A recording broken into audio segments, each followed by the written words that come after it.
Good morning. So, is the coming of the kingdom close? Is it near? Now, every time I say something like this, someone writes in and says, but the kingdom has already come, and refers me back to the 1st century. It turns out that we're both talking about something different. There's two different meanings here. So let's look at it. Luke 21, first of all, and this was after Jesus had told his disciples to pray for the kingdom to come, for God's will to be done on earth as in heaven. That hasn't happened yet. And also in Luke 21, verse 31, Jesus said, when you see these things taking place, you know that the kingdom of God is near. Hasn't come, but it's near. And further down, he said, therefore, stay awake or keep on the watch at all times. And here's the important thing, praying that you may have the strength to escape all these things that are going to take place and to stand before the Son of Man. So we need strength because there's going to be very difficult times ahead. And also, it's a time of judgment when the kingdom does come. And we would like to get through that judgment without too much trouble. Now, if we go to the book of Colossians, we can see what our friend is talking about when he says the kingdom has already come. Colossians chapter 1 and verse 13.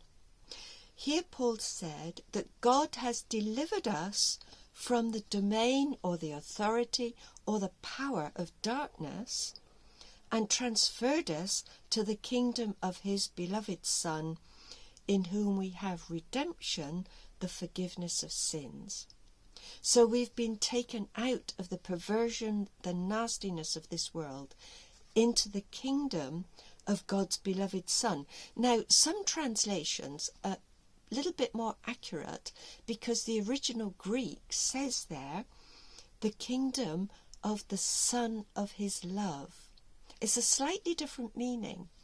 We know that God is love, and therefore if Jesus is the Son of that love, he too has a great deal of love in him, for which we can be most grateful because he's done everything for us.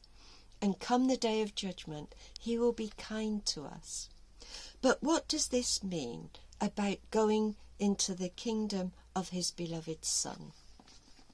If we first of all go back to the book of Matthew and chapter 13, we have here the disciples saying to Jesus, why do you speak to people in parables? And Jesus said, to you it has been given to know the secrets of the kingdom of heaven. Now, isn't that an amazing privilege? We know the secrets of the kingdom of heaven, but to them it has not been given. We know a lot of things that people do not know. So we have been granted special knowledge, a great privilege. Ephesians chapter 3. And here the Apostle Paul is asking us not to lose heart because of the suffering in the world. And he goes on to say in verse 16, that according to the riches of his glory, he may grant you to be strengthened with power through his Spirit in your inner being, so that Christ may dwell in your hearts through faith. So he goes on, that you, being rooted and grounded in love, may have the strength to understand with all the holy ones what is the breadth, the length, the height and the depth. And that is the knowledge of God and the secret knowledge of the kingdom. And he goes on to say, to know the love of the Christ that surpasses knowledge, that you may be filled with all the fullness of God. So how are we transferred into Christ's kingdom? Well, first of all, we've been given access to the privilege of the sacred secret of the kingdom. Secondly, it says here that Christ may dwell in your hearts through faith. And in verse 19, to know the love of Christ that surpasses knowledge, that you may be filled with the fullness of God. So our hearts are full of the love of God and of Jesus Christ and their love for us. Now, another way is that we acknowledge that Jesus Christ is King of this kingdom. and we have accepted his rulership. So we do what he says. Now, we do, of course, obey the governments locally, but that's because Jesus has asked us to do that. So we have accepted Jesus Christ's rulership.